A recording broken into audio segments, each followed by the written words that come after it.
ಏನದು ಧರ್ಮಸ್ಥಳ ಬಂದು ಒಂದು ಹಿಂದೂ ದೇವಸ್ಥಾನ ಅಲ್ಲ, ಅದು ಬಂದು ಒಂದು ಪ್ರೈವೇಟ್ ಜೈನ್ ಟೆಂಪಲ್ ಅಂತ ಕೊಟ್ಟಿದ್ದಾರೆ. ಇಲ್ಲಿ ಕಳ್ತನ ಮಾಡಕ್ ಹೋದ್ರೆ ನೀವು ಮನೆಯಲ್ಲಿರೋ ಎಲ್ಲ ಚಿನ್ನ ದುಡ್ಡು ಏನೇನಿದೋ ಎಲ್ಲ ತಗೊಳ್ಬೇಕು.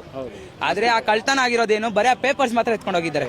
ಇದೊಂದು ಪಾಯಿಂಟ್. ಆ ಪೊಲೀಸರು ಇದನ್ನ ಮಿಸ್ಲೀಡ್ ಮಾಡಿದ್ದಾರೆ. ಇದ್ರಲ್ಲೂ ಏನಂದ್ರೆ ಆ ಕೇಸ್ ನಾವು CBI ಒಪ್ಪಿಸಲೇಬೇಕು ಸರ್. ಯಾಕಂದ್ರೆ ನಾವು ಏನಂತೀರ ಅಂದ್ರೆ ಅಂತ ಇದು ನಮ್ ಬೇರೆ ಯಾರಾಗ್ಲಿ, ನಮ್ಮ ತಂಗಿಯನೇ ಆಗ್ಲಿ ಯಾರೇ ಆಗ್ಲಿ ಅವ್ರ ಇದು ನಡಿಬಾರ್ದು.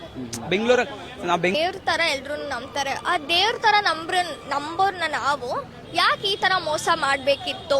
ನಿಮ್ ಸ್ವಾರ್ಥಕ್ಕೋಸ್ಕರ ನಮ್ಮನ್ನ ಯಾಕೆ ಈ ತರ ಎಲ್ಲ ಮಾಡಿಬಿಟ್ರಿ? ಸರ್, ಒಬ್ಬ ಯೂಟ್ಯೂಬರು ಇನ್ನೇನು ಸೌಜನ್ಯ ಕೇಸ್ ಬಗ್ಗೆ ತುಂಬ ಹೈಪ್ ಹೋಗ್ತಾ ಇದೆ ನಮ್ಮ ಇಡೀ ಕರ್ನಾಟಕದಾದ್ಯಂತ. ಪ್ರತಿಯೊಬ್ಬರು ಕೂಡ ಅದನ್ನು ಕೇಳಿ ಶ್ಲಾಘಿಸ್ತಾ ಇದ್ದಾರೆ. ಸೊ ನಿಮ್ಮ ಪ್ರಕಾರ ಅವ್ರು ಹೇಳಿದ್ದು ಕರೆಕ್ಟ್ ಆಗಿದೆಯಾ? ಸರ್, ನನ್ನ ಪ್ರಕಾರ ಅದು ಅವರೇ ಮಾಡಿದ್ದಾರೆ ಅಂತ ನಾನು ಇದು ಮಾಡಲ್ಲ. ಬಟ್ ಏನೋ ಸರ್, ಅದು ನಡೆದಿದೆ ಆ ತರ. ಯಾಕಂದ್ರೆ ನಾವು ಲಿಂಕ್ ನೋಡಕ್ ಹೋದ್ರೆ ನೀವು 4 ಕೇಸು ಸಿಮಿಲರ್ ಆಗಿದೆ. ಅವರು ಎಕ್ಸ್ಪ್ಲೇನ್ ಮಾಡಿರೋ 4 ಕೇಸುನು.